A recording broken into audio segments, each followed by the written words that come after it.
EEK, your home team. This is 25 News Midday. Good morning and welcome to 25 News Midday. It is 11:30 on a beautiful Friday morning. Glad to have you with us. I'm Simone Doughton. And I'm Luke Birdsall. We're taking a look at the weather with Jesse Quinn. Jesse, it's absolutely fantastic out there. It's been fantastic, hasn't it? Unfortunately, all good things got to come to an end, right? We've been really lucky this past week with some gorgeous weather.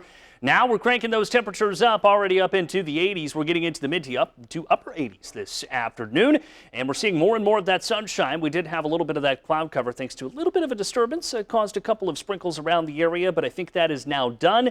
Going through the rest of the afternoon, we're seeing more sunshine, temperatures in those mid to upper 80s as mentioned. 90 on our doorstep. I'll tell you when. That's straight ahead in the full forecast. Simone.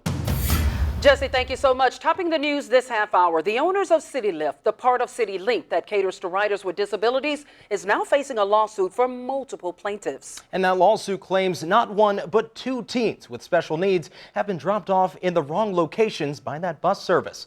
The latest case echoes that of 13-year-old Marcus Mees. Back in June, you'll recall he was supposed to be dropped off in Peoria, but instead was allegedly found wandering smaller roads outside of Morton. Now an attorney claims it happened again, this time to a 15-year-old. The family says that young man was supposed to be dropped off at a camp for kids with special needs. Instead, they maintain he was dropped off at a church and left alone for 2 hours. That lawsuit claims they endangered the health and safety of both children and violated the Americans with Disabilities Act. The driver was evaluated on shore. That driver will not receive any citations. Pekin residents rushed to the rescue Wednesday night after a man drove his truck into Myers Lake. And neighbors say it sounded like an explosion.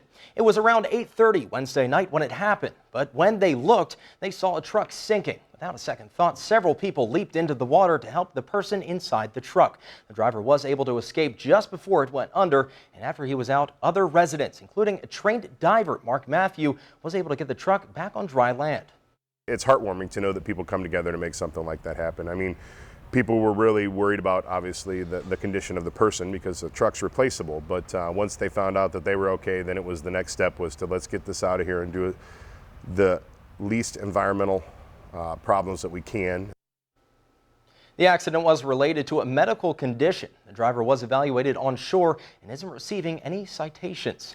Men at the Pontiac Correctional Facility are giving back from behind bars. They're currently working hard on a 4-acre plot to grow fresh produce, but it's not just for themselves. We'll go out to Caitlin Pearson in the field to explain in just a moment. But first, here's meteorologist Jesse Quinn with our first alert forecast. Yeah, as we take a look outside, boy, we've been lucky, haven't we, this last little bit as we've seen the sunshine, and we have that cloud cover that is pushing into central Illinois.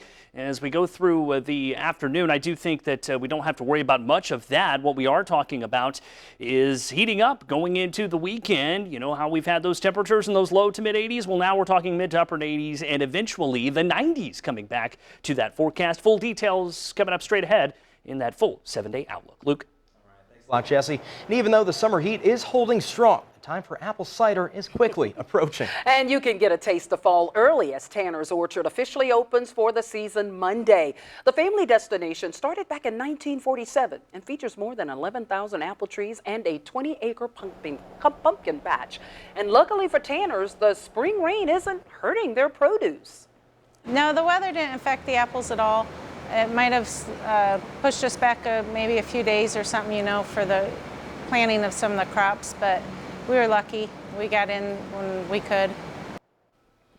All the family favorites are back this year, like the corn maze and the petting zoo. Now, what's new this year is more seating and space at the bakery, plus a Tanner's Orchard original cookbook that will be up for sale. And like I was saying, this is a big deal around here. I've just been here about a year now, but I'm starting to learn, you know, what's hot around here. And this place is definitely one of the hot spots here. Well, like we were talking about earlier, you got to learn the 4 seasons. It's so important. You were saying heat and heat is where you come from. Yes. Where I come from in Pennsylvania, it's you know, all 4 seasons. So I think the fall is just so important to appreciate. Well, it's definitely beautiful to see when you see the changing of the colors of the leaves and everything, all the different colors. Yeah, but it's best to drink a little bit of apple cider while you watch it. Well, there you go. You'll fit in just right. Coming up next on 25 News Midday, prepping for schoolwork next month gets a bit easier this weekend. And you don't have to buy the supplies. They're included in a giveaway.